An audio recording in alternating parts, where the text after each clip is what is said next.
What's up, everybody? Welcome to Sherdog.com. You are here in the trenches. I'm Ant Walker, as you know, joined by a guest who doesn't need an introduction, but I'm going to give him one anyway. He is an extraordinary man. He's someone who's a jack of all trades. He writes, he photo edits, he takes photos himself. He does audio production, video production. I mean, anything you want, this guy can do, and he can do it among the best of them in the world. But it is not the usual co-captain to the ship here. Captain Credential Jason Burgos is on assignment today, so therefore we are joined by the illustrious, the incredible Mr. Ben Duffy. Ben, how you doing today, brother? I'm extremely glad to be here. I will try to live up to that flamboyant introduction. And we do miss Jason Burgos, but from what I can tell, he is the only thing that's going right at PFL this week. That sounds like a pretty accurate statement there. I can imagine PFL has been having some difficulties as far as securing this event that Jason will be covering tomorrow in New York City. So, yeah, I guess we'll get the tea spilled from him in the near future. But looks like me and you have a show to do, my man. So let's go ahead and get started cracking on these questions. So the question that's first up is from Yojimbo, regular contributor, who asks, with yet another win, this time over Raging Al, are you all aboard the career renaissance hype train for Cowboy Cerrone? I don't know if I'm all the way on the hype train, but I was very, very impressed. I thought I had the story down on Donald Cerrone at this point in his career. I picked against him. I picked against him even more firmly when I saw him at the weigh-ins, that I need to stop putting so much credence in what people look like on the scale is a topic for another day, because I also changed my mind a little bit on Macy Chasson based on how she looked at the scale. But it was an amazing performance. From a straight boxing standpoint, maybe the best performance of his career yet. He won where I thought he was going to be at a disadvantage. Yeah, I mean, that's kind of the same assessment I had of it, because Jason and we both were acknowledging that, hey, this is a style matchup that doesn't necessarily favor the Donald Cerrone that we're accustomed to. We've seen him falter because of good boxing many times in the past. Nate Diaz being an example, Darren Till and Jorge Masvidal being more recent examples of this. So for him to be able to hold his own, in fact, even when he felt like he was out of the fight initially and he didn't feel like he mentally had turned on yet, for him to still survive and still start the foundation of what was a very, very good offensive strategy, it says a lot, man. Donald Cerrone, it looks like he's here to stay. Fatherhood has regrown his chin and revitalized him as a fighter. So I'm all for it, man. I'm all for it. And I want to bring up a question that came up on my Walkout Network post-fight show Saturday night. And this question is from Where You At, George, who asks, is Donald Cerrone a UFC Hall of Fame candidate? What do you think, Ben? Oh, I think easily. Of people who have never won a title, or, at least to this point in his career has never won a title, he is one of the biggest shoe-in candidates I can think of for that. I mean, statistically, he's the leader in wins. He's the leader in finishes. He's the leader in post-fight bonuses. If he outlasts Jim Miller, will be the leader in appearances. Just strictly on that. But the way in which he's done it, it's not some guy who kind of quietly snuck his way through straight longevity. He has been a top 10 fighter for well over a decade at this point. A reliable action fighter, a beloved fighter for good reason. Yeah, I mean, if he retired tomorrow, he's a Hall of Famer. Yeah, I agree with a lot of the points you're saying, but at the same time, I'm not quite sure we can just throw him in the Hall of Fame just yet. He has, if anybody who hasn't won the belt is a Hall of Famer, it's Donald Cerrone. And I think you laid out a very good case for that. But I think you've laid out an even better case for him in the Sherdog Hall of Fucking Awesome, something that you started. He's an automatic shoe-in for that. But I think he might be at the point where he might be too good for the Hall of Awesome, and he's borderline on that Hall of Fame territory. I do want to see where he goes in the future. as far as this current run and what he can make of it. Because at that point, yeah, I mean, if he's able to, I think if he's able to get another title shot, period, and I think that's going to make him a Hall of Fame for sure. Although the case you laid out is pretty concrete, and I'm grasping at straws, trying to find something to negate it, just for the purposes of entertainment and us going against each other at some point in time. I'll take it. Yeah, hey, you got to take a win where you can take one, man. All right, so we're going to address the chat real quick. Designated member, also known as Europe One, he is saying that he thought, he says Cerrone is weak versus someone straight hitting, and Al doesn't do much straight hitting. That's a very good point. Al definitely throws a lot more looping shots than straight punches, so that's something to watch out for. I would like to see him go against someone with a more dedicated jab, perhaps, and see if his ability to handle a strong boxing offense is negated at all by a strong jab. Makes a lot of sense. And also, he's saying that if Bonner is in the Hall of Fame, so should Cerrone be. I will say this, though, for that's an excellent point, but Bonner isn't in the Hall of Fame because of his career. He's in the Hall of Fame because he was the other half of the Forrest Griffin fight to kind of boost the Ultimate Fighter Season 1 that propelled the rocket ship known as the UFC today. All right, so let's go ahead and go back to the scheduled questions that we have.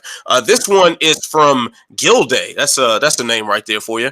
All right, Gilday asks about Anthony Rumble Johnson. All he did was pick up his girlfriend and carry her into the other room. I guess the definition of quote unquote domestic violence has changed since last I checked. What's a tough one, man?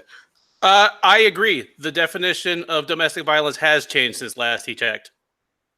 Yeah, putting your hands on someone when you're not supposed to put your hands on someone is wrong. So that's just kind of it. I will say this, though. I do think the story that we've seen is incomplete. I don't know if that favors, I don't know if the incomplete portions favor Rumble or if they favor the alleged victim. I don't know. I'm not here to answer any of those questions. But when you look at the past of Rumble Johnson, you look at the multiple restraining orders that have been filed against him. He's been accused of stalking ex-girlfriends and punching them and all sorts of stuff. And you look at, I mean, I'm sure you've seen Rumble Johnson in person. I mean, the guy is massive. He is a huge human being. Oh, especially, even more so now. He is an intensely brawlic individual. And the thing is, I mean, as you say, we don't have the whole story. I certainly hope this all ends up being overblown and turns into nothing. But suppose he did just pick her up and move her into the other room. If you were in the middle of a screaming argument with 275-pound Anthony Johnson, and in the middle of that, he picks you up and moves you someplace else, I don't care how gentle he is. That is a terrifying fucking moment right there. Agreed, man. All the way agreed. Like that's a level of helplessness that I don't think most people can relate to. To have someone that strong with that level of fighting ability, it just that's not a place you want to be. It's really that simple. And I don't think we should even start trying to pick this apart, but so much as far as making it seem like, oh, it wasn't that bad. I mean, we just had one of the most ridiculous statements about domestic violence last week from one of Greg Hardy's coaches saying that, well, you know, he didn't have malice in his heart. Otherwise, she would have died.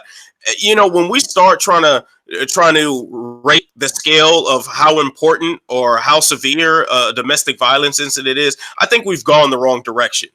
And that statement by that coach was seriously one of the dumbest things I've ever heard in my life. That's just pure idiocy, and there's no place for that in any sort of intellectual discourse that's actually going to progress these topics any further or lead to any sort of understanding that can create positive change. That's just horseshit, and I for one can't stand for it. So, yeah.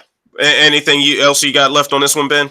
100% agreed, especially alarming considering that coach came from a background in law enforcement. That is one part of this statement that that I think flies grossly under the radar. That is a law enforcement officer or former law enforcement officer making remarks like that. Yeah, man. Don't get me started about law enforcement, okay? Don't get me started. Y'all lucky I was supposed to wear a baseball cap today. I was going to wear my Black Panther Party hat, but I just forgot to go over there across the room and grab it. But hey, yeah, y'all know how I get down, but that's another story.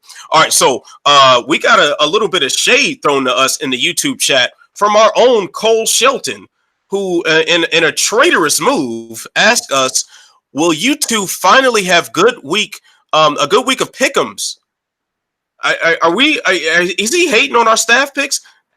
He's hating, and you know what? I was going to save this public apology for the private staff chat, but since Cole is gracing us with his presence, I will apologize to him right now. Cole, my spreadsheet that tracks the staff pick'em had an error in calculation, and you are actually doing much better than you think you are. I'm not looking at it right now, but I believe you are third overall right now, instead of like 15th or whatever I had you at. So my deepest apologies. You are actually one of the best pickers on the entire staff. Now go do something else. No, damn that. When Cole's not getting any love, he's not getting any shine on this. Damn that. Cole, you may be third in the standings, but you're 15th in my heart. That's how I feel right now. Damn you, Cole, for bringing this blasphemy on the trenches. Unacceptable. All right, here we go. Oh man, got me all riled up. Shit, all this hatred. I didn't come here for the hate. I came here to be loved. I came here to spread love, and he gonna throw that hatred on me. All right, shout out to Cole. All right, yes, and designated member calling Cole the Judas of Sherdog.com. Yes, you are Judas, Cole. Thank you so much for revealing your true nature. All right, so let's go on with another question.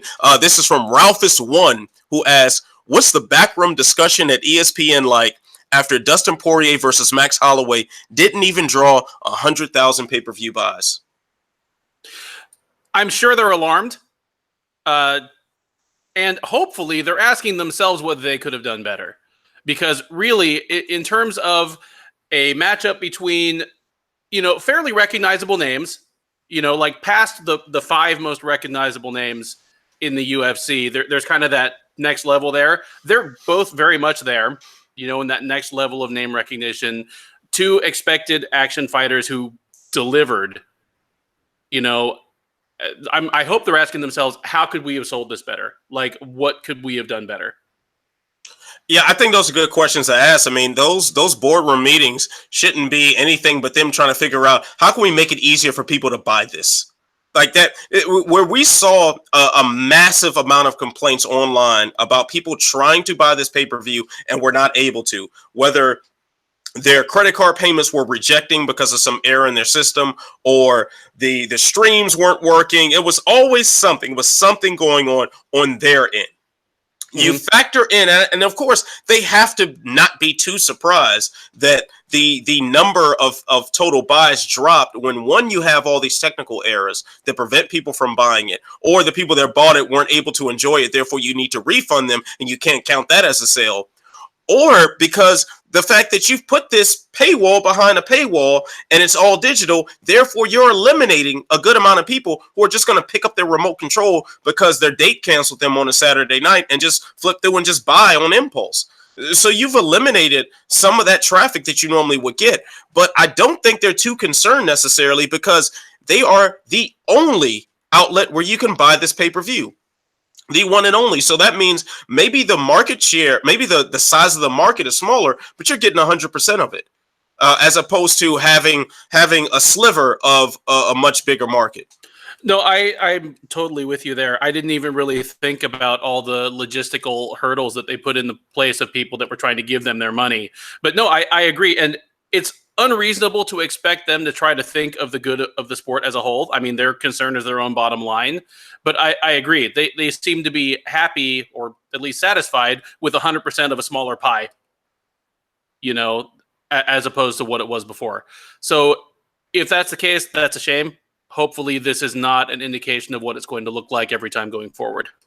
Right. And one thing I mentioned on Twitter yesterday or the day before, and I'll say it again, and hopefully it rings a few bells in people's heads. I certainly hope Rose Namajunas was able to renegotiate her contract leading into Saturday night. Because if you are a fighter who is getting paid based on pay-per-view points, less than 100,000 buys, especially where the market has been intentionally shortened. And on top of that, the sole person or sole entity that's trying to distribute these pay-per-views has technical failures on their end that prevent more people from handing over their money. Yeah, time to be concerned. If you didn't negotiate those contracts, I'm sorry, I don't know what to do for you. I hope that just Pat Barry is going to show up and leg kick some motherfuckers in that office. But for the record, I always want Pat Barry to show up and just leg kick somebody. It's always been one of my greatest joys in life to see Pat Barry whack away at someone's leg. My some of my favorite guilty pleasures are early Pat Barry fights, like when he was fighting local dudes in New Orleans before he even got the call up, and just literally like TKO'd 3 guys with leg kicks in his first 5 fights. It was beautiful. Just great times. Great times. Mm-hmm. All right. So I think we got a couple of good questions that we can roll into this that aren't on our normal docket here. One is from the Judas of Sherdog, Cole Shelton, who asked, so ESPN Plus isn't available in Canada. How bad is the app in terms of lag, buying pay-per-views, etc.? And I think we'll roll that into a question that was presented to me on my post-fight show Saturday night that said, which streaming service had better production values and quality Saturday night, DAZN or ESPN Plus? I can't weigh in on that because I only caught the UFC event live. But my experience with ESPN Plus has not been too bad for just the regular free streaming stuff. Just for the sake of reference, I watch everything streaming through a Roku to my TV. Whether it's ESPN or back when it was Fox or whatever. And my lag is a few seconds. It's good enough that I can score fights for Sherdog between rounds without, slowing things down. And my picture and audio quality have been fine. Right. But that's about as much as I can give. As far as ESPN Plus goes, on the typical Saturday evening or afternoon events, I do have a little trouble with the consistency of the stream. It is good enough for me to watch the fight and live score it as necessary for Sherdog as well, and take notes and prep my own self for post-fight columns and whatnot that I do. However, I will say the breaks in the stream are really damn annoying a lot of times to see, you see someone winding up for a big punch, or you see a grappling position against the fence, and then it freezes for a second, it comes back in 2 seconds later, and they're on the floor, or they're on the opposite side of the cage. You just wonder, well, how did it get there? Because the how did it get there kind of important to my job. So I would I would like to know what the hell I'm talking about before I open my mouth. So that becomes pretty annoying. I didn't have any problems as far as buying the pay-per-view. I had no problems with the pay-per-view buying process, although I think it wasn't available through the app on my PlayStation. I had to go on my laptop and order it, which was kind of a pain in the ass, but worse things in the world have happened. But I think they've supposedly have corrected that for this upcoming Saturday night. But then as far as the stream itself during the pay-per-view, it was fantastic. Like it didn't lag at all. I would assume it's because so many people weren't watching it that the servers weren't overloaded. That would be my assumption. It was just like me and 6 other guys that were watching it around the country, and hey, it wasn't going to mess up for the 7 of us. So that's what it was. So I was pleased with that. As far as Saturday's Canelo Jacobs fight, and then UFC in Ottawa for ranking DAZN versus ESPN Plus. DAZN didn't give me any issues as far as the stream quality. No issues, but they do sometimes. Sometimes I'll get lags on DAZN, but I do think DAZN is just an inferior product to ESPN Plus. While DAZN has good promotions attached to it, I watch Combate on there. I'll watch KSW on there. Watch a lot of boxing on there as well. So the content is good. The problem is the interface is trash. ESPN Plus interface is trash as well, but DAZN's is even worse. Their production quality is super gutter trash. The whoever was the cameraman in the Canelo Jacobs fight, trash, super trash. The camera stayed out of focus for some reason. It was one of the other cameras was dirty. Somebody needed to just wipe the thing. It was crazy, and it just looked really low rent. The commentary was horrible. So the zone production wise, definitely failing grade for Saturday. Although the fight itself, I liked. Yeah, I mean, my experience with DAZN, and I mean, I signed up for them as soon as I had to catch a Bellator, basically. So it was sometime last summer. Right. I signed up for it. In terms of the logistics of the service, it's always been fine. I've never had any real hang-ups, any real issues with stuff timing out or slowing down. But I would agree that the actual product that's being put across to you a lot of times is not as good. Yeah, it's far inferior. I mean, one thing for sure, two entities that know what they do production-wise are ESPN and the UFC. They know exactly how to put on a show and make it look good and make the package acceptable to your eyes, to make it sound good, to just the graphics packages that look good. They're very good at that.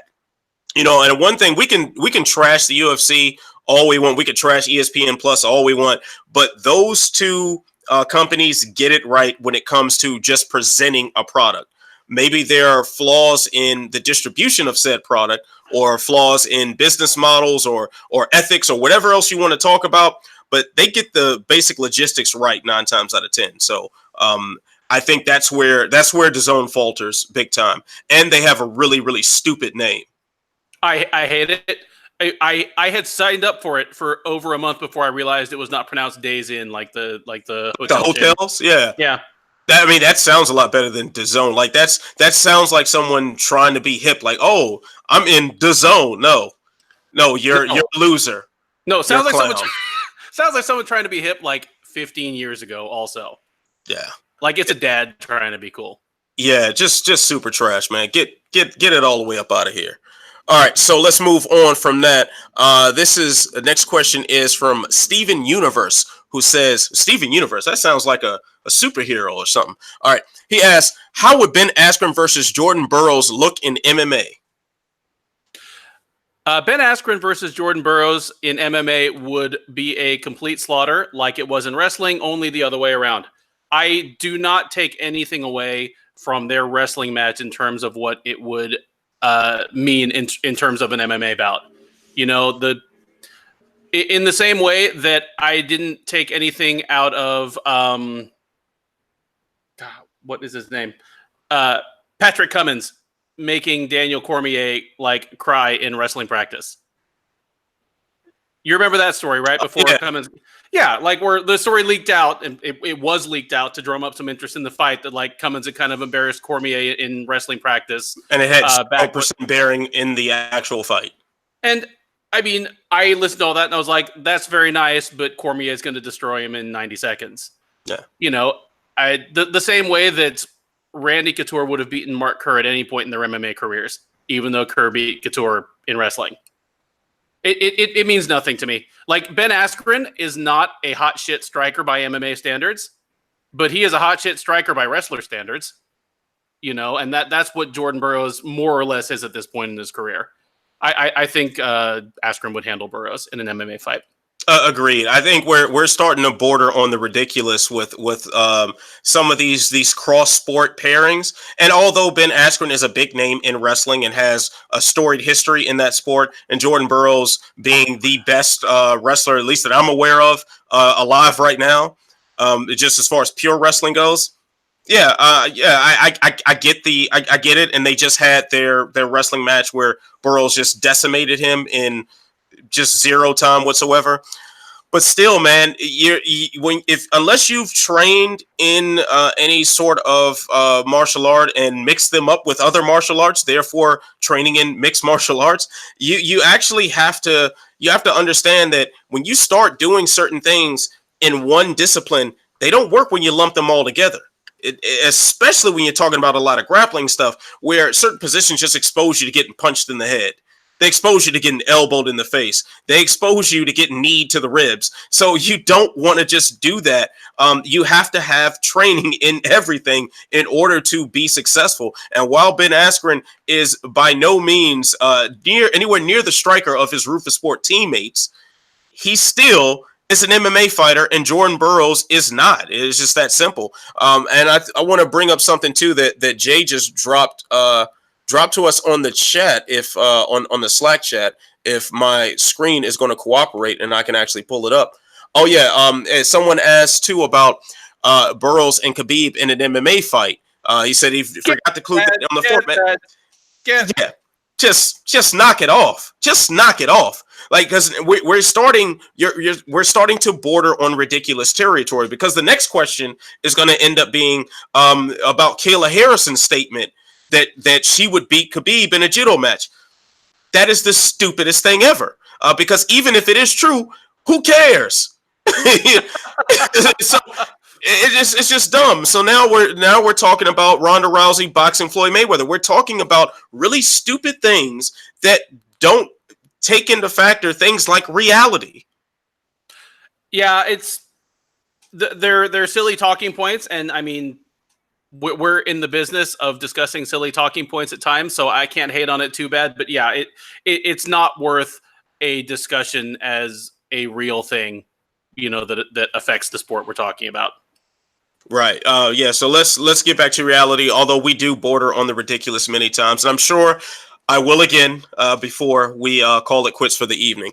All right. So the next question is from Rubberneck76. It says MMA media appears to solely consist of writing 10 articles about quotes from one interview, fight recaps, and being fed quote breaking news from promoters. Where is investigative journalism, and what is its place in MMA media? You know what? I saw this question pop up, and my reaction was, from a certain standpoint, it's a valid question to ask. Like there are multiple multiple MMA news outlets, and they're all reporting, drawing on the same pool of information. But I think that's the same in any sport. Like, if you follow basketball and you follow reporting on basketball, after every game in the locker room, there's a scrum, and there are 15 outlets with microphones pointed at one dude. And they're all going to go back and write their features, write their recaps and their articles based on that same interview. It is much the same in MMA. Right now, the major source of just kind of ongoing fighter, promoter, trainer talk is several hours a day of people talking to Ariel Helwani and Luke Thomas. Like, all the outlets kind of draw from it because that's where people go to talk. So it's true of MMA. It's equally true of any other sport. If you're asking where the investigative journalism is, it's going on. There are stories breaking that are not being fed to the public by the promoters. There are some that our outlet has people kind of quietly working on right now. We may be the first to break them, another outlet may be, and then we'll just kind of have to report on what they found out and give the hat tip to them. But I don't think it makes MMA different from any other sport, and I don't think it's necessarily a bad thing. We're all reporting on the same set of events that happened. We're all reporting on the same set of fighters and industry personalities that are commenting on them.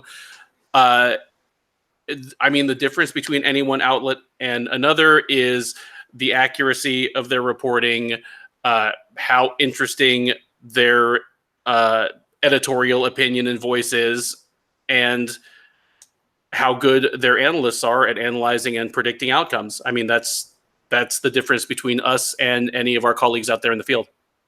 Yeah, man, I do think this is a good question on the surface, and I think for someone who isn't part of the mixed martial arts media, looking on the outside and watching what's going on and checking out your favorite website and your favorite YouTube channels on this, a lot of the coverage does feel the same. You can only sum up the results of UFC Fight Night 75,000 one way or another. Like, it's not going to be that much. It's like, okay, did Donald Cerrone win by knockout or by submission or decision? And that's kind of it. Like, that, it's really that basic. But as far as some of the other levels to it, like for instance, investigative journalism, it is going on quite clearly if you know what to look for, if you're watching for it. And forgive me for forgetting the gentleman's name who works over at Bloody Elbow and does some fantastic investigative work about some of the business ties and terrorist cell connections and all sorts of really underhanded things that maybe you don't want to think about it, but they are Kareem Zidane. Thank you. Someone in the chat just dropped that. Kareem Zidane is putting out excellent work all the time. Are you paying attention to it? Are you supporting it? We have on the staff at Sherdog.com, we have, in my opinion, some of the best op-eds you will see. Ben, some of your op-eds are fantastic. I get excited when one of your op-eds drops. Our own Jason Burgos, Captain Credential, he has exclusive interviews with great articles attached to them all the time. Are you supporting it? Our man Jacob Debbitz, Jesus Christ, Jacob Debbitz is one of the best writers in the game. And he's one of our own at Sherdog. So it is there. What are you looking for, though? If you want to get those hard-hitting investigative pieces, they are there. Support them. If you want op-eds that examine the broader picture of the sport or going deeper about a fighter or promoter or something of that nature beyond the typical fight recaps and, sum-ups of what's going on in Ariel Helwani's show, it's there for you, man. You just got to look for it. That's actually a great point, and before we move on, I'd just say another thing that kind of differentiates is when a top-level UFC or Bellator, fighter, it has a fight coming up in the next 2 weeks, they're probably going to give interviews to at least 3 or 4 different outlets. Look at the outlets that are asking them questions that they aren't being asked anywhere else, but or are able to draw them out and kind of reveal themselves as a person and a fighter in a way that you're not seeing anywhere else. Because, you mentioned Jason Burgos, our absent, normal co-pilot here. I kind of call him the fighter whisperer because something about him is able to draw fighters out and just throw it down on the table in a way that not a lot of other interviewers, either at our site or elsewhere, are able to do. Like I kind of recoil from my own keyboard when I'm editing his stuff sometimes because there's so much fire coming off of my screen because, they will just absolutely spit the real to him. So if that's what you're looking for, his articles, his interview-based features are a fantastic source for that. And it's something that makes it different from, all that the MMA media space is 10 different people writing features about the same interview. There are a lot of exclusive interviews and interactions going on, and how those are conducted, it makes a big difference. Big time. It's all out there. The good coverage is out there. But when you see it, support it. Like it, share it, do all that. In fact, I always forget to say this on the show. Like and subscribe to this, man. I keep forgetting that every time. But like it, subscribe, share it, tell all your friends, all the knuckleheads get down on this. All right. So also, yes, Jay and a designated member bring up a very good point. They say other sites don't have Jordan Breen. We got Jordan. Jordan's very good at what he does in a variety of ways. So shout out to the homie Jordan Breen as well. Okay, so next question here is from Europe One, who asks, who will win the PFL tournaments? Alternatively, who are you rooting for? Oh, man. Looking at the women's lightweight tournament, I'm glad they're putting it together. I'm glad it's happening, but that looks very much set up for Kayla Harrison to walk through and pick up the gold, which is good. She's an asset that they have. She has a story. She's an interesting person. She is a phenomenal, world-class athlete who, at least thus far, has transitioned her game to MMA in a very impressive way. So even if she just crushes a bunch of women during the regular season, and we have an interesting rematch between her and Sarah Kaufman in the playoffs this fall, I'm in. I want to see it. I like parity when it happens, but if all I have is a couple of years of watching somebody dominate a division that's not ready for them yet, I went through that with Chris Cyborg, and I loved every minute. I'll take it. So I'm going to be straight up. off the top of my head, cannot tell you who's in every bracket. But I will say this: the tournament format is not something I take a lot of pleasure in trying to predict winners. Of course, Kayla Harrison is set up to win this. That's not even up for debate. They created this division for her, and so they've also taken away the budget necessary for the middleweight division. So yeah, Kayla Harrison better win. That's just what this is all about. As far as everyone else, man, I think we can look toward your Ray Coopers to do some damage. We can look toward the plethora of Magomedovs in PFL to do something. I think you could just anybody who's competing in the PFL tournament. I think you can just go ahead and flip a coin, and it's a 50-50 chance that it's going to be someone named Magomed or Magomedov or something, some derivative of that in the PFL tournament at any fight. So go ahead and do that. Okay. But yeah. I mean, well, I have a little bit of spit on some of these divisions. Okay. The featherweight division last season was already really crowded at the top with grindy wrestlers. I mean, they're kind of big three at the top were Andre Harrison, Lance Palmer, and Steven Seiler, and Harrison and Palmer are wrestlers and Seiler's a bit more of a grappler. But I mean, they've added Damon the Leech Jackson. Shouts to LFA, shouts to Texas. So it's even more crowded at the top with dudes who can really wrestle and just blanket a guy and grind him out. So I'm not as interested in that division at this point just because of how I feel most of the fights are going to look. The heavyweight division is a miserable wasteland, even though they added Satoshi Ishii on, I'm not even sure if it's an exclusive contract or just he'll step in if somebody else pulls out injured contract. But at that point, even if he's back in, it's Jared Rolschild's show if he shows up and he's healthy. I think he could be 54 years old and still just kind of like win 29, 28 decisions for most people on the planet. He has like ageless style. Yeah. It's a style that does not depend on fast twitch muscle. It's a style that does not depend on bottomless cardio. It just depends on him being able to get his hands on you. And unless you're one of about 8 or 10 heavyweights in the world, he can get his hands on you. Like he didn't leave the UFC because he was on a major losing streak. He was on a boring streak, and that's why he's not in the UFC. He's been on a boring streak for 36 years. Yeah. I mean, that's all I really had on that. In welterweight, even though they are folding in the middleweights who think they can make 170, I would favor Magomed Karamov to repeat there. I mean, Ray Cooper was the story of the season, and if he had won, he might be rivaling Kayla Harrison for their most visible star, like certainly their most visible kind of homemade star. But I think Magomed Karamov should be the favorite going in there as well, even with a couple of the middleweights dropping to 170. Right, and I think we should also take a look for what Vinny Magalhaes does in this tournament as well. He was very close to winning the $1 million last season, and as a guy who we've gotten to see evolve and become so much better as a fighter. And Sean O'Connell, man, is just it could be a bad matchup for a lot of people on any given day. And O'Connell got the money and retired, so.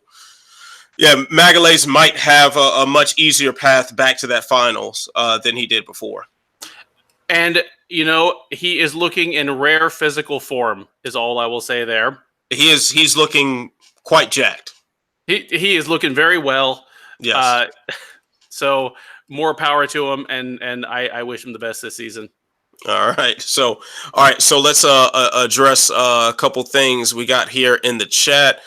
We do have a request to talk UFC 237. That is on the way. We will be talking about UFC 237. Let's see. Someone saying the Magomeds will get chinned from Tomas the Tank. So there we go. All right, now let's move on. We're going to go to a question from the Snake 101. He asked, how badly do you think BJ Penn is going to get beat early finish or late ground and pound onslaught. Ben, what say you? I mean, he's still fighting Clay Guida, right? Yep. If he gets finished by Clay Guida, I mean, does like a priest need to come and like pronounce him dead? I mean, hey, this is he couldn't beat Dennis Seaver, and I think that's the moment where if it wasn't clear before, it should have been crystal clear. BJ Penn has no business actively competing. Oh, not to mention that isn't he being accused of sexual assault right now also? I mean, we just talked about Anthony Johnson and how it's worth kind of listening and hearing out what happens. But in that case, I actually hold out some hope that it'll be okay. This was overstated. This wasn't as big a deal as it might have been made out to be. The accusations against BJ Penn are so specific and so extensive, and from such a longtime intimate partner, and are substantiated by rumor within the industry for so many years that I don't feel they'll end well. So that's a horrible and sad and depressing thing. Leaving that aside competitively, it's also a horrible and sad and depressing thing. And the worst part about it is that Clay Guida is the worst possible matchup for him right now, in the sense that he will beat BJ and he'll dominate BJ, but he won't finish BJ, and BJ will have enough moments of tiny hope that this won't be his last fight either. I mean, why does this keep happening? Why is the UFC insisting on still booking BJ Penn? I'm just not quite understanding, because in one breath, we'll hear Dana White say, I want to see BJ Penn retire. Don't book him again. Don't book him. It's that simple.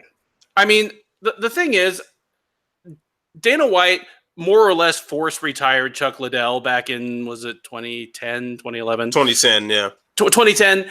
But for one thing, at the time, you know, there was no parent company. There was no shell company. I mean, he was a major voice within the actual ownership of the UFC. And number two, he and Chuck went back on a personal level a long, long time ago. I don't know if Chuck taught him the secrets of boxercise, but, you know, they went way back together. Now, there's a whole boardroom of people that they need to answer to. And while BJ Penn has been in the UFC forever and he's a completely legendary figure, he doesn't have the personal back before when connection that maybe Dana and Chuck had. So he may not even have any choice in the matter. Like, there may be some people higher up saying, BJ Penn's a known name. We want him. He wants another fight. We want him to fight. Who can you put him in there with that isn't going to like put him in a coma? And the only person that Clay Guida puts in a coma is me. So, I mean, it's a logical matchup from a business standpoint, unfortunately, but that's what you've got. But I mean, how many units is BJ Penn still moving? Like that, how much interest does a BJ Penn fight generate among the casual fans? The hardcores, we done left already. Like, we'll watch because it's there, but how much interest is there? Like, can you say the name BJ Penn to the casual fan that turns on the UFC every so often, and that name still mean anything? Is that still a thing? I don't know.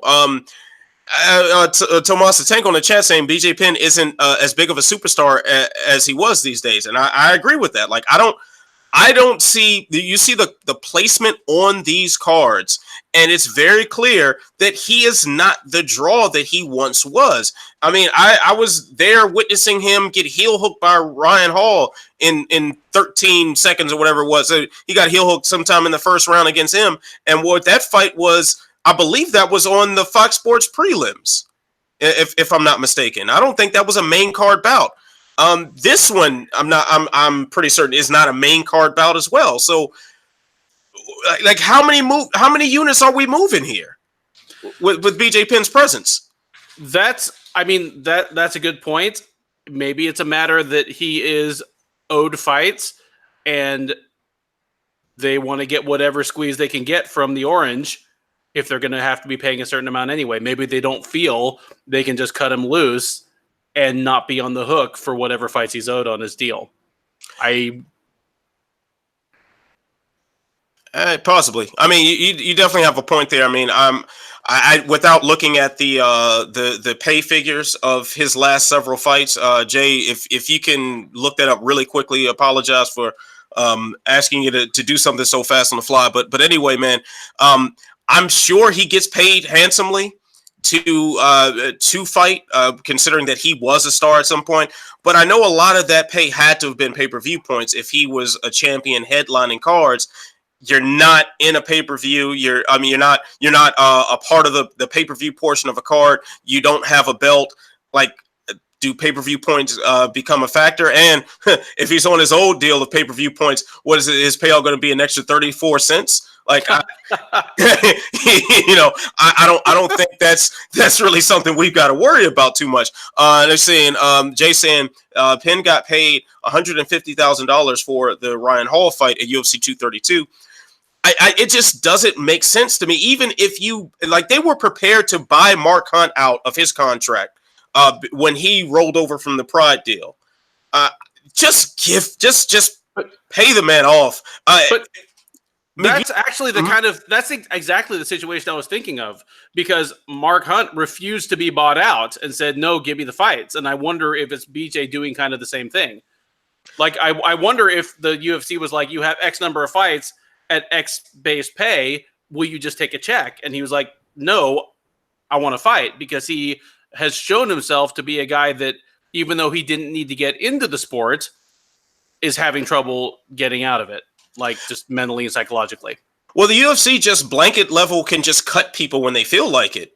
We saw them cut a bunch of the flyweights because they just felt like it. We saw them cut Cain Velasquez and John Fitchner because they wouldn't sign over their video game rights on a whim. So, I mean, he's lost 35 in a row, whatever it is now.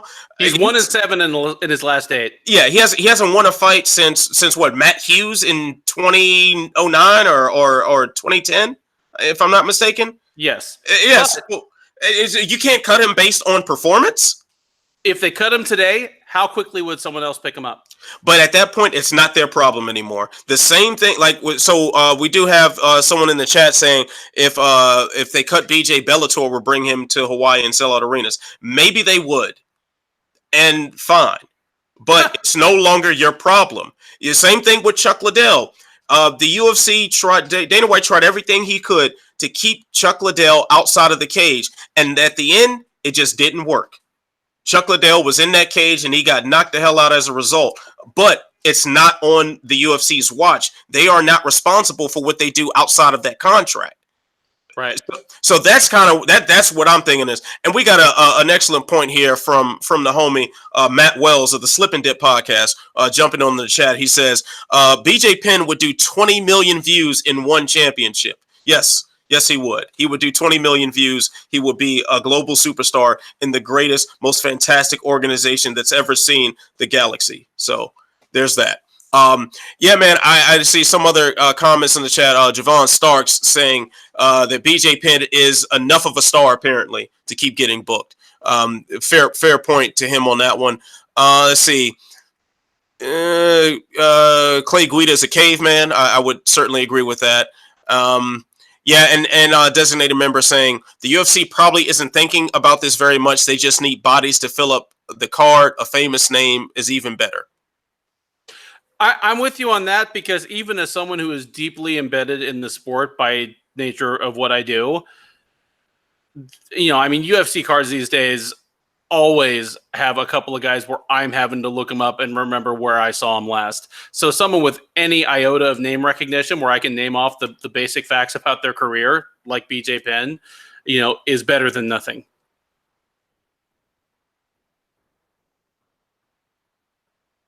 Sorry, I had my mic muted. Let me yeah, I gotta turn the light on because it's starting to get dark. But yeah, all right. So let me go ahead and this whole thing with BJ continues on into the next question from Ferrari. He asks, which one would be worse for BJ? A win against Clay Guida, which would motivate him to go for a few more fights, or a loss that makes his record even worse and hurts his legacy even further? Oh, well, for one thing, I don't even want to entertain the possibility that he's going to win. Clay Guida doesn't lose stupidly. Like, he loses to better fighters, but he doesn't lose stupidly. So the real question is, what's worse, an embarrassing and humiliating and like physically destructive loss for BJ, or just kind of a boring getting handled for 3 rounds loss for BJ? And of those two, the worst one would be the being handled for a couple of rounds, and God forbid BJ should actually win a round against Clay Guida on his way to losing a predictable decision, because again, that would just encourage him to keep doing this. Yeah, I mean, anything that encourages excuse me. Oh wow, that didn't feel good. Anything that encourages BJ Penn to continue on is just none. This is not the business. Now, I don't want BJ Penn to go out there and get jawed, because I just don't want to see it happen to the guy. But still, we gotta. Can it get any worse? Like, can it really get any worse? Like, that's the thing that makes me. I just don't know how far down the rabbit hole we're going to get to go on this one. BJ Penn hasn't won a fight since Matt Hughes, and that's not Matt Hughes out there, just smashing through people. That is Matt Hughes' skeleton out there that was on his last leg as a fighter, and he loses to BJ Penn. That's the best thing he's done in the past decade. Yeah, I mean, usually when the UFC makes poor booking decisions regarding veteran fighters on losing streaks, I can at least understand what their thinking must be. But in all of our conversation in the last few minutes here, I'm grasping at straws. Like, I don't know why the bartender has not cut this man off yet. And as a bartender, you have some, some perspective here. But how has nobody cut this man off? Yeah, man, it's time to push the cup away from BJ and take the keys. Like, no, bro, you're done. Just let it go, man. So Jay dropped some interesting stats on us in the Slack chat, and I'll just read off a couple of them. Let's see. So he also made $150,000 for the fight against Dennis Seaver at Fight Night 112, and say if BJ Penn loses Saturday, which the odds makers have him plus 460 right now, with Clay Guida at minus 620. So that shows you how lopsided people are predicting this fight to be. So if he does lose Saturday night, he'll be the first fighter in UFC history to lose 7 straight fights. 7 straight fights. Let's just get them out. You know how many fighters haven't had 7 fights in the UFC, period? You look at it like a guy like Antonio Mckee, who was one and done. Yep. Look at a known name and at one point a star in Jason Mayhem Miller. No, like, I don't even. Does he even have one single UFC win, Jason Miller? No, he's 0-1 in the UFC. 3 or something. 0-3, I think. Okay, no, sorry. He came in for that first one shot at George St. Pierre way back when, and then he did the fight with Bisping at the Ultimate Fighter. No, what's it? CB Dollaway, I think. After that, yeah. So he's like 0-3. Yeah. So you look at the fighters that have been bounced out of the organization before even having 7 fights. BJ Penn has lost 7 straight, and is still calling himself a UFC fighter, and still will probably pocket about $150,000 to show up and be a corpse on Saturday night. That's wild to me. That's really wild. And let's see what else. Dennis Seaver also outstruck Penn 120-65 in their fight, although BJ did officially score a knockdown. So I think maybe that knockdown is what is the only segment of that fight that plays in BJ Penn's mind, and he says, "Hey, man, I could keep doing this. I could keep going. I got more in me. Let's do this thing." And he saw that Ryan Hall didn't kill him, and he's like, I still got life. Let's go. It is at this point. It is tragic. Now I don't want to say that this is diminishing his legacy, because I think his legacy should be cemented in stone. BJ Penn, for all that we're saying bad about his career currently, BJ Penn is one of the all-time greatest fighters, and he is a pioneer in the sport. And there's no other way around it. The man was phenomenal. It's so many great memories that I personally have of watching mixed martial arts and first really falling in love with the sport. And BJ Penn was right there for the whole thing. So I don't want to ever say that his legacy is being interrupted, because no matter what, he's still someone who's had multiple championship reigns in the UFC. He's still somebody who might be the greatest lightweight of all time. That is still a discussion we can have centered around BJ Penn, but that ain't the case right now. That is not reality. Reality is the current reality is saying that was yesteryear. The world has moved on from there, and I hope for his health's sake that he gets up out of the sport as soon as possible. And another little stat here: if BJ Penn loses, his record will drop to 16, 14, and 2. Now, that sounds like a pretty journeyman record that betrays what BJ Penn accomplished. I think we could say the same thing about Randy Couture. I think he retired at like 19 and 11 or something like that. And we now see like Randy Couture is one of the greatest, but when other people, I think that's more so a thing for people outside of the sport that weren't watching during that era, that they look and see that record and say, it couldn't have been all that. And the thing about Couture is, at the absolute height of his powers, he was like 16 and 8. The devil of his record is in the early fights where he wasn't really prepared for what he was doing, and he was over in rings getting either tapped out by guys he wasn't ready to fight or getting screwed over by really shady reffing jobs. The problem with BJ's record is what's happened at the end of his career. Like, Randy got out at more or less the right time. But yeah. It's sad. And the thing is, I agree with everything you said about BJ in terms of legacy. The thing is, I came into the sport a couple of years before you, but I mean, at the time I came in, he was out of the UFC, but kind of the uncrowned champ that we were all waiting for him to come back. And in 07, 08, he did. And he inspired a type of faith and confidence in his fans, because really, at his very best, what he was capable of doing seemed superhuman. He seemed like a superhero.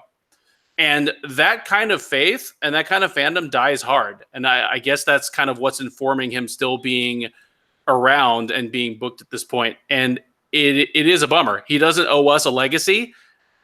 You know, he owes it to himself and to his family to take the best care of him they can. And if he can keep fighting for $150,000 a night and all he has to do is make weight and walk into the cage, it's not for me to take that away from him. The only thing I can do is tell his bosses, the UFC, I'm not part of that $150,000. That's a very, very good point there, Mr. Duffy. And long live motivated BJ Penn. All right, so we got another question right here on the chat. Off topic, but we'll go ahead and take it anyway. From Tomas the Tank. Says, real quick, and Khabib doesn't weigh 166 pounds on fight night, right? He's in the 170s to 180s, correct? Someone else chiming in, Justin Dempsey chiming in, saying maybe even 190. I don't know officially what he walks in on the cage, and I wish that was something that the UFC kept record of. And I understand why they're not, to kind of minimize how crazy weight cutting is in MMA. But I do wish that more commissions and more promotions would keep track of what the weight is when they step in the cage. That is a very useful statistic. But from what I understand, Khabib walks in there about 180. That's what I understand, but that's very, very unofficial. I can't draw from multiple sources as the typical journalist protocol says on that number, but that's what I've heard. So, any info you got on that one, Ben? I have no specific info, but Max Holloway himself admitted that he walks around in shape close to 190, and he was fighting at 145. I don't think it's unreasonable to think that Khabib Nurmagomedov fighting a weight class up from that at a very wrestler heavy camp, fighting, and training with guys who are used to hard weight cuts to hard limits would be doing that. But that's just what's plausible, not what I know to be true. Right. So yeah, until there are more official statistics kept on walk-in weights or walk-around weights, we only have interviews and speculation to go off, and you never know how much truth is in the athlete's words when they say I walk around at this weight, because they could overreport it, they can underreport it for a variety of reasons. So not sure about that. Like I've heard Tyron Woodley multiple times say like he walked around 200, and then I've heard him say he walked around 185 or something like. So I don't know. I really can't answer that with any level of certainty. All right, so we're gonna move on to our favorite segment of the show, and that is who you got for Bellator 221. AJ Mckee versus Pat Curran. Ben, who you got? I've got AJ Mckee. Pat Curran is the perfect next test for him. It'll let us know where McKee's wrestling really is, where his striking really is, where his gas tank really is. Pat Curran is the exact type of fighter that's not going to give away a bad loss. So I think it's a perfect next test for, at this point, arguably the best last man standing of Bellator's undefeated prospects. Yeah, I don't think I can expound on that any further, any better than you did. AJ Mckee, I think he's that good.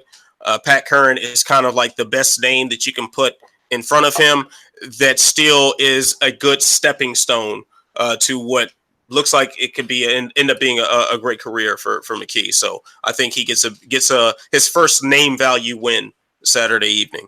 All right, so Douglas Lima versus Michael Venom Page. Ben, who you got?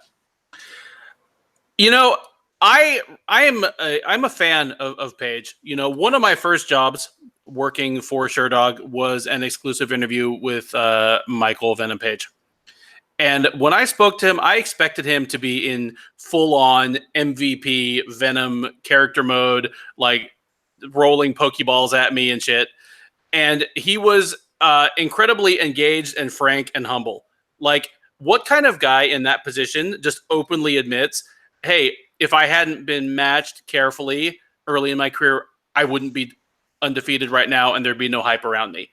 Like, that's a very kind of honest and open thing to say to an interviewer from, a major industry promotion, or a major industry outlet.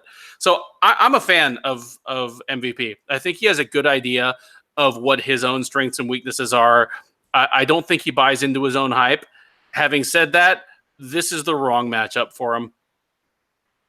His win over Paul Daly did not show me what I needed to see to believe that he's going to give Douglas Lima much of a fight.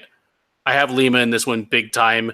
I think this will be the fight where some of the armor and some of the shine come off of MVP, and from there it'll just be a question of whether Page adjusts his game going forward and does what he needs to do to be an actual contender in the welterweight division of Bellator or anyone else, or he just becomes kind of a sideshow fighter that delivers exciting fights but never really enters actual contention again, and Bellator just figures out where they can book him going forward to sell some pay-per-views and put some people in seats. Sounds like a good assessment there. I, too, am going to pick Douglas Lima. Interestingly enough, I have a good personal story with Douglas Lima as well. Before I joined the great team here at Sherdog.com, when I was bartending at a hotel in Los Angeles, Bellator was actually filming their commercials at the Dave & Buster's that was near the hotel that I worked at. So they would have the athletes stay there. Got to meet Doug Lima. He came to the bar. Him and Will Brooks actually were hanging out together that evening. And very open guys, and talked about, some of their favorite fighters, some of their favorite fights, the matchups they wanted. Douglas Lima was talking about cheering on his brother Diego for the Ultimate Fighter season and stuff. So pretty cool guys in that sense. Michael Venom Page, man, as exciting as he is to watch, and as much as I love what he does, and I could watch your average MVP fight on a constant loop. I just find it so exciting, and just the unpredictability of what he's going to do, man. But Douglas Lima, has been one of the best welterweights in the world for quite some time that nobody is talking enough about. I don't think you're going to pair up Michael Venom Page, who is essentially a one-trick pony, against someone like Lima who can do it all and do it all at an extremely high level. This guy has been the welterweight champion in Bellator before, twice, if I'm not mistaken, was very close to defending it successfully against Rory McDonald, had it not been for an error in fight IQ in the last round. Douglas Lima is legit one of the best guys in the world, and if you think anything different, you need to smack yourself upside the head. I think Douglas Lima puts on a clinic for MVP. I think you have, if Paul Daly was able to take down MVP and have sustained grappling success on him, despite the fact that he did not get the win, if Paul Daly was able to employ that legendary British wrestling and get him on the ground, what do you think Douglas Lima is going to do? I agree. And the thing is, Lima, I think, is capable of holding his own on the feet with Page. He is a fundamentally sound and defensively tight kickboxer who works leg kicks like very few other people in the sport anywhere. I mean, I don't even think has to be desperate to get it to the ground. Like I favor Douglas Lima pretty much anywhere he wants to take this fight. Right. And the thing is he doesn't even have to be desperate to get it to the ground. Just the fact that he can take it to the ground at any time he wants is going to be something very bad for MVP as a striker. As far as how he's going to stand, his rhythm and his movement, it's not going to be the same when he knows for sure that takedown threat is there. So and then also take the path of least resistance. Why get into a striking battle with MVP if you don't have to? Take him down. That's what I think Lima does on Saturday for a very easy win. All right, so Michael Chandler versus Patricio Pitbull. Ben, who you got? You know what? This is an interesting one to me. I do slightly favor Chandler.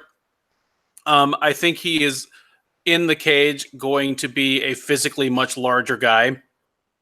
And he has a game that puts his added size and muscle to use. Patricio Pitbull, I mean, he's an explosive fighter. He's a really good striker. He kicks to all levels. He's a decent boxer. And Chandler is older. He's had, a couple of injuries, but ultimately I do favor Chandler in this one. I don't think it'll be a super pretty fight. I could see, in fact, I do favor this one going the full distance, and Chandler winning going away. Maybe I favor Chandler to win the last 2 rounds, no matter how the first 3 went, and probably that will be enough to win the fight for him. Yeah, I'm kind of seeing it sort of similar to that. I think Michael Chandler with a lot more size. Keep in mind, Patricio's coming up in weight. He's coming up from featherweight for this fight. Michael Chandler isn't the smallest lightweight in the world. He's a very muscular guy. I don't think that he offers that Patricio offers many puzzles that Patricio doesn't offer. They are, style-wise very, very similar, and Chandler has handled the bigger version. I don't see why he has trouble handling the smaller version. The only thing that I think could play a factor in Patricio's favor is the speed, being the smaller guy. Maybe he feels a little better as far as not cutting weight to get to 145. Maybe that becomes a factor, and he has the speed and the gas tank to use it. But I actually think that the length of the contest is going to play against him, because while he is going to be the smaller and presumably faster guy in there, Chandler's the bigger guy who's going to lean that weight on him as often as possible. When you've got a guy with that level of grappling skill that Chandler has, he's such a dominant wrestler. I think he gets a hold of him. He puts his weight on him in the clinch, hits him a lot on the brakes. And I think after a while, whatever perceived gas tank advantages you can have for Patricio go out the window, because he's been essentially fighting with a big weight vest on. So I think Chandler is going to get a pretty clear-cut decision to defend his lightweight title again. All right, so Let's see. We've got UFC 237 also Saturday evening. Ben, who you got? Jose Aldo versus Alexander Volkanovski. I'm picking Aldo in this one. Assuming that he physically looks anything like the Jose Aldo we've seen in his last couple of appearances. I mean, it may be readily obvious within the first 60 to 90 seconds of the fight that he is a dilapidated version of himself. Hell, it may be obvious on the scale that he's a dilapidated version of himself. But if he is the near prime Jose Aldo that we're used to seeing, I do have him in this fight. I think I've been down on him a little bit because of his recent record of the last few years, but gauging who that's against and the fact that I still don't think he's ever lost a non-title fight in the UFC or WEC. Like, I don't think he's lost a non-title fight in 10 or 12 years. I have him over Volkanovski. I think Volkanovski is the future of this division. I see him getting multiple title shots and maybe wearing a belt in the next 5 years, but I think this may be too much too soon. Aldo's a fantastic fighter. He's a fantastic, just fundamental bread and butter kickboxer when he needs to be. He's moved on from like the fast twitch freak that he was 10 years ago, and he's just kind of an airtight dude. I think he's going to beat Volkanovski. I think he's probably going to win a decision that's pretty clear cut for him. Yeah, I'm picking Jose Aldo, and that's simply because I picked against him the last couple of times, and I feel like a dumbass. I had all the reasons in the world to think that this was the end of Aldo, but he keeps proving me wrong. Against Jeremy Stephens, I thought, okay, the dual beatdowns that Max Holloway employed on him had to have diminished his chin, had to have broken him down physically to where that tough weight cut and the damage that he had taken finally kind of came to a head, and this was going to be the decline of Jose Aldo. And Stephens being such a strong power striker, a guy who was picking up momentum in his career at the same time and employing more strategy and more variety in his game plans. You saw what happened to Jeremy Stephens. He took care of him very fast. Renato Moicano is another guy that we can point to as the potential future of the featherweight division, and would make a great heir apparent to Jose Aldo as far as Brazilian dominance in the featherweight division. However, you saw what happened to Moicano, and Moicano was a young, very versatile, very strong, very smart fighter. Didn't bode over too well for Aldo. 3-round Jose Aldo is a scary, scary thing. 3-round Jose Aldo is somebody that I don't think most people at 145 want to stare across the cage. And despite Volkanovski being another guy, like you said, that could be the future of this division, Volkanovski is incredible at what he does, but he's not Jose Aldo. And I think greatness will shine. Aldo will get that win. And I don't think this is going to be destructive for Volkanovski's career whatsoever.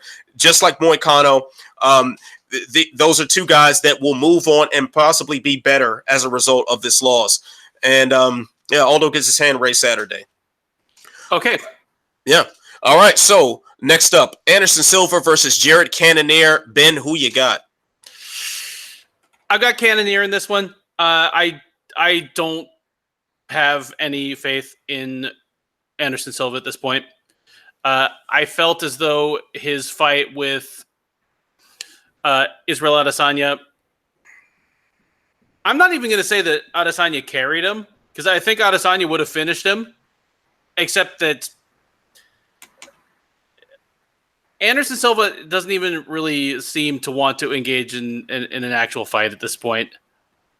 Like, yeah, I think Cannoneer's just going to beat him up. Like, I don't think Anderson's going to have anything for him. I think he'll show up, make some faces, do some dances, and Cannoneer is just kind of a no-nonsense guy that's going to at least walk forward and just win kind of a boring decision.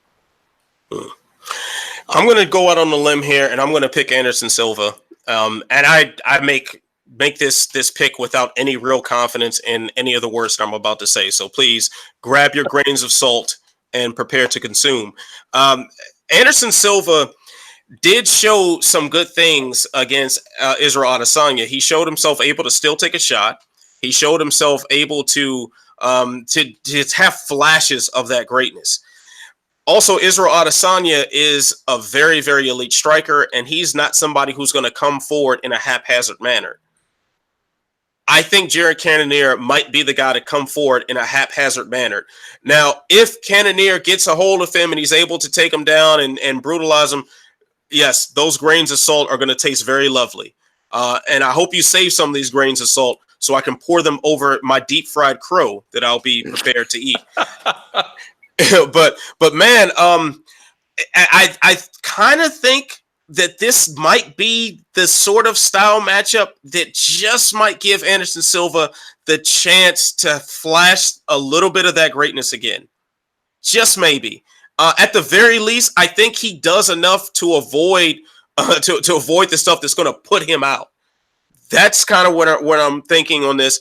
I have zero confidence in what I just said, though. Anthony Walker, are you calling it by knockout for Anderson Silva? You know what? Why not? Shit. What I got to lose, man? What y'all gonna do? Y'all gonna take away my Walking Dead action figures? Nah, damn that. might as well just have fun. The hell with it.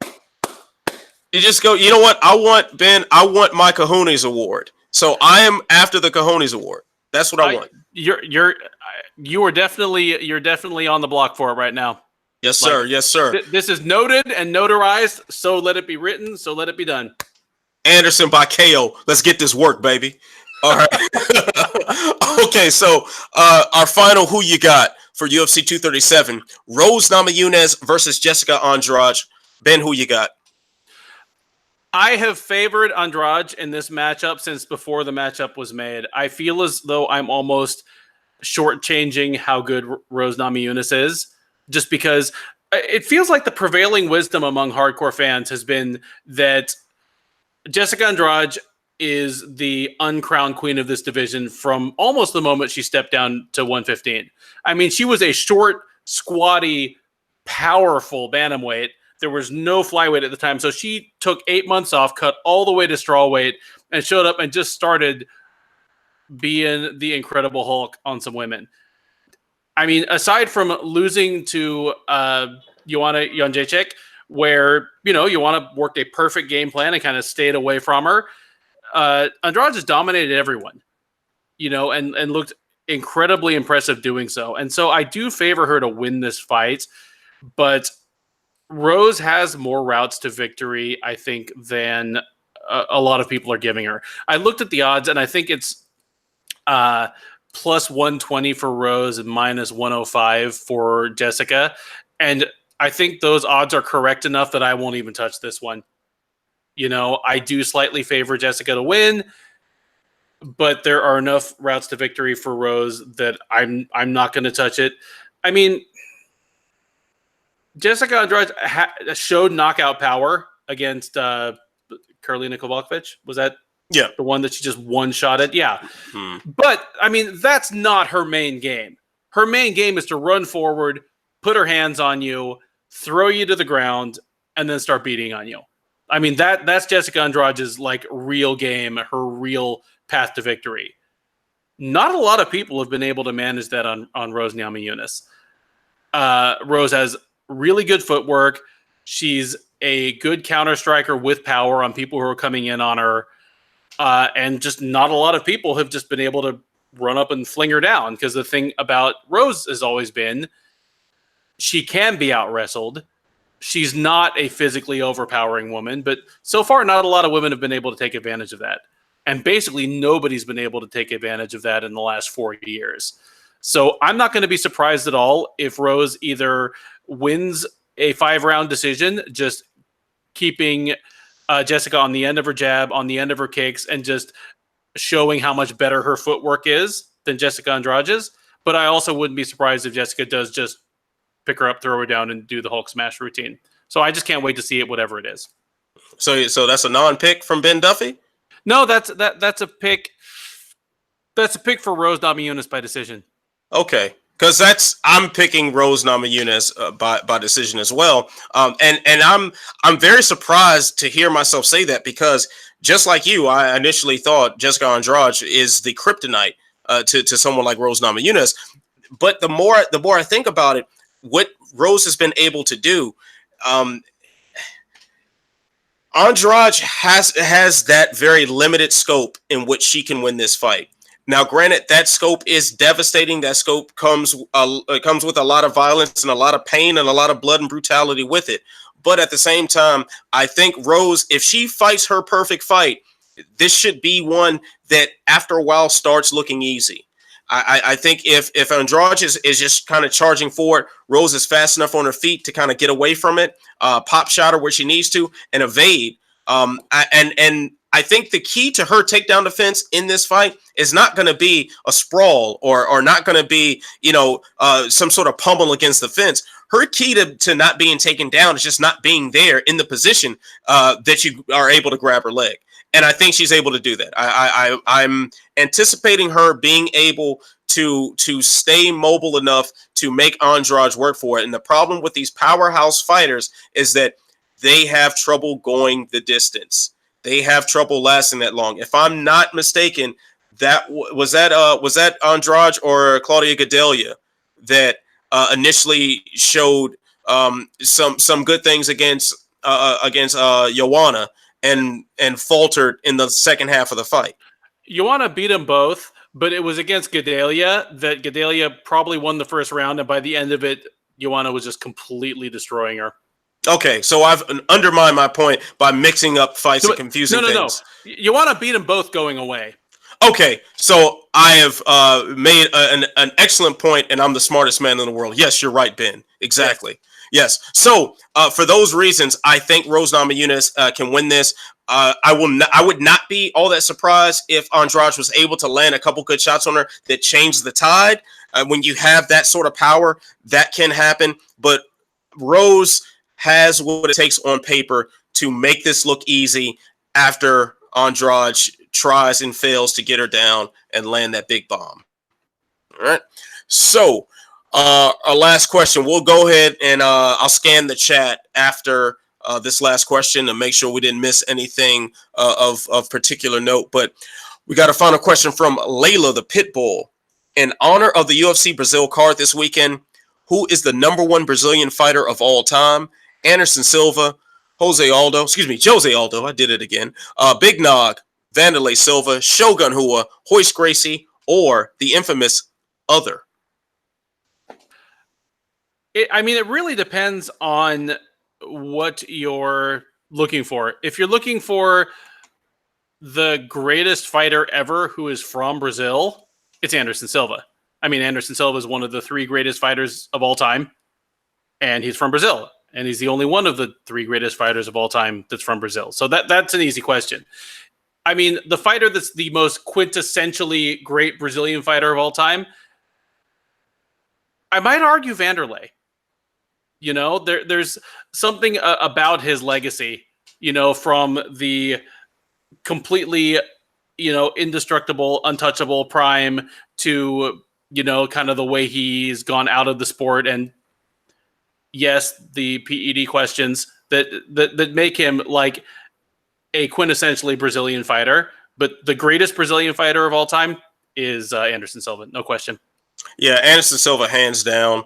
I will entertain Royce Gracie simply because he was such a pioneer. I'll entertain that, but that's wrong. It's Anderson Silva. I'll entertain Aldo. I'll entertain that. I'll entertain just those 2. Yeah, but it's Anderson Silva. I don't really. Yeah, that's it. All right. So one last thing before I go ahead and scan the chat. My foolish ass forgot to refer to our poll question of the week after we did our picks for the fight. So the poll question was, which fight are you looking forward to the most between UFC 237 and Bellator 221? Of course, great matchups all the way between both of those cards. But we've got 31% saying they're most looking forward to Rose Namajunas versus Jessica Andrade.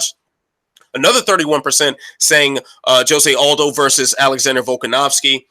25% saying Douglas Lima versus MVP. And 13% saying Anderson Silva versus Jarrett Cannoneer. So Put that in your pipe and smoke it. All right. I'm actually, that's my level of interest in the 4 fights. Almost, that's in order right there. Like, I'm really interested in the strawweight championship fight. I think that's going to tell us a lot about the future of that division going forward for the next year or two. Like, it's going to tell us a lot about two central fighters to the future of this division. The reason I watch this sport, once you peel all the other like bullshit and circus away, is I want to see who's the best fighter. That fight tells us who's the best fighter. Next fight up, Aldo versus Volkanovski. Very same thing. Only it's a slightly higher stakes division at this point in its development, and it's not a title fight. And then the other two are kind of interesting fights in their own way. But yeah, I've got the women's title fight as my top one of the weekend. Yeah, I'm with you on that one because it checks a lot of those boxes for me. One, it checks the entertainment value. Both Andrade and Namajunas put on exciting performances. I love watching them perform. So it gets a check in that category. Relevance. This is a title fight, and these are clearly the two best strawweight women in the world. Check that box. I think that the style-wise, they match up in a very nice way. Check that box. The stakes, check that box. Aldo versus Volkanovski has a lot of those boxes, but you're talking about a 3-round fight without a title. And I always favor the 5-rounders above the 3-rounders as far as my anticipation level, unless we have just a crazy matchup lower on the card. Lima versus Page, I'm very much looking forward to that, but I'm not anticipating a very competitive fight. So, therefore, of course, I wanted to be competitive. I wanted to be more exciting to watch, but I just think Douglas Lima is going to steamroll him. So it's hard for me to get as excited about that.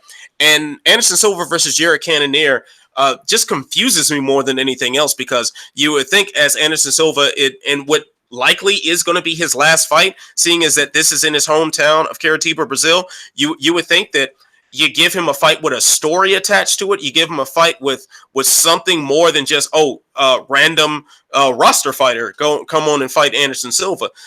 Jarrett Cannoneer, while being a guy who needs to be taken seriously in the middleweight division, has zero backstory with Anderson Silva, has zero popularity or presence outside of a very, very small group of hardcore fans. So I just wonder why that was made.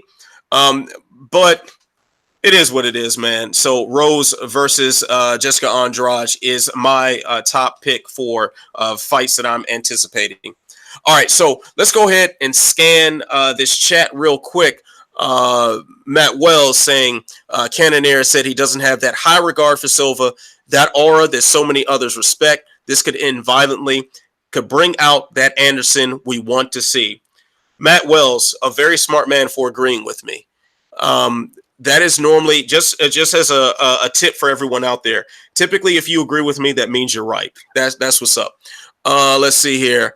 Homie Stacey Starks saying that I gave a hell of a disclaimer for my pick on I forget which fight it was, but I did throw some crazy disclaimers out there. I take no responsibility for anything I say, by the way.